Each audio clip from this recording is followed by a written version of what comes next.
Assalamu alaikum wa rahmatullahi wa barakatuh. This is Najwa Hussaini with Azadi News. Burmese regime locks down Chinese border town amid COVID-19 spike. Burma's shadow government prepares evidence for lawsuit against Junta in international court.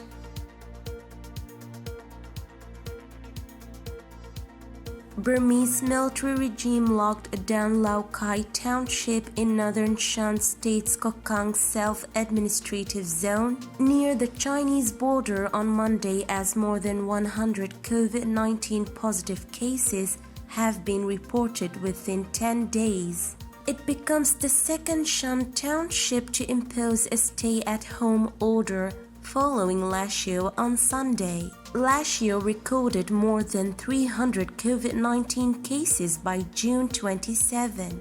COVID-19 positive cases have been rising in northern Shan State including Lashio, Nang Cha Kala, Shipa, Namkham, Kutkai, Lau Kai, and Chin Shui Ha townships in the last 2 weeks. The restrictions on travel have been imposed since June 23rd, with limited numbers allowed into Lau Kai according to a migrant working at a hotel in Lau Kai. We are staying indoors. We were told the restrictions would be lifted on July 6. However, as the cases are rising, we think it will be extended, said the migrant worker on condition of anonymity. The workers said they had been tested for coronavirus and are awaiting the results. Some residents have received coronavirus jabs. Lau Kai was locked down from April 23rd to May 1st due to COVID-19. Burma's shadow government has compiled more than 400,000 pieces of evidence of atrocities committed by the military regime against civilians since it overthrew the government in February and is preparing to file an international lawsuit against the junta for crimes against humanity, its spokesman said.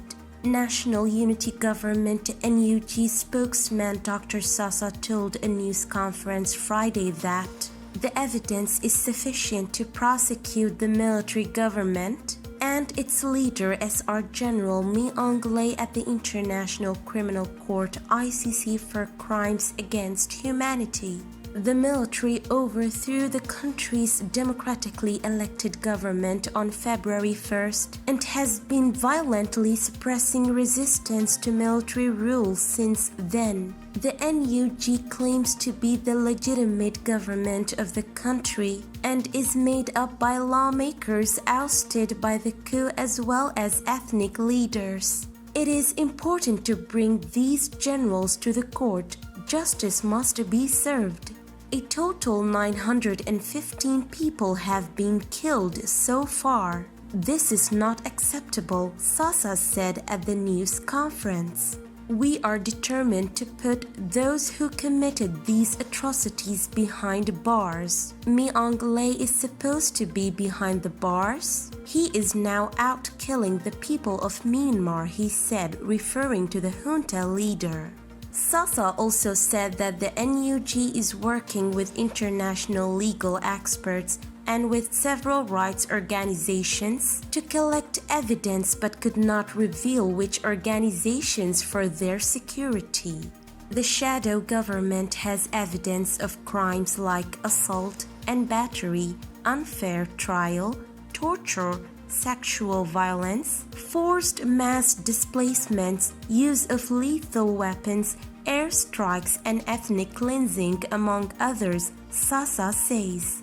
The evidence is in the form of testimony from witnesses that the NUG and the other groups plan to narrow down to 200 testimonies that meet international standards and are deemed the most accurate for submission to the ICC.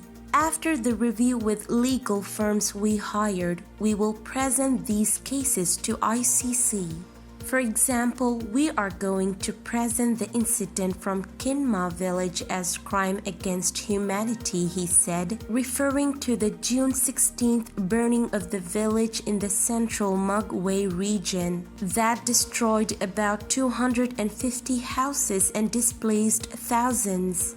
In the case of Kinma village, they have made claims like the villagers burned their own homes. We are working with a technical firm in Canada who can offer us face recognition technology to verify our evidence, Sasa said. Min Louis, a human rights attorney based in Norway, told media that the NUG's attempt to bring the military leaders to ICC could be challenging. Because Burma is not a party to the Rome Statute, the treaty that established the court. The NUG would first have to get recognition as the government of Myanmar and become party to the Rome Statute. Otherwise, it could be difficult because the military leaders would argue that the ICC has no jurisdiction, Min Louis said. I think it would be an uphill struggle for the NUG to get official recognition as the government of Myanmar. In the past 4 months since the coup, I don't see any governments openly recognizing the NUG, so bringing the case to the ICC is somewhat far-fetched, he said. The ICC and the International Court of Justice (ICJ) have been arenas where Burma's previous government and some generals stand accused of forced deportation of more than 1 million Rohingya in 2017 and 2016 to neighboring Bangladesh, as the military targeted the minority community in Arakan state. This is today's news. To get more updates about Rohingya, subscribe to our YouTube channel and hit the notification bell. Visit our website azaditvnews.com and follow our social media accounts. Wassalamu alaikum wa rahmatullahi wa barakatuh.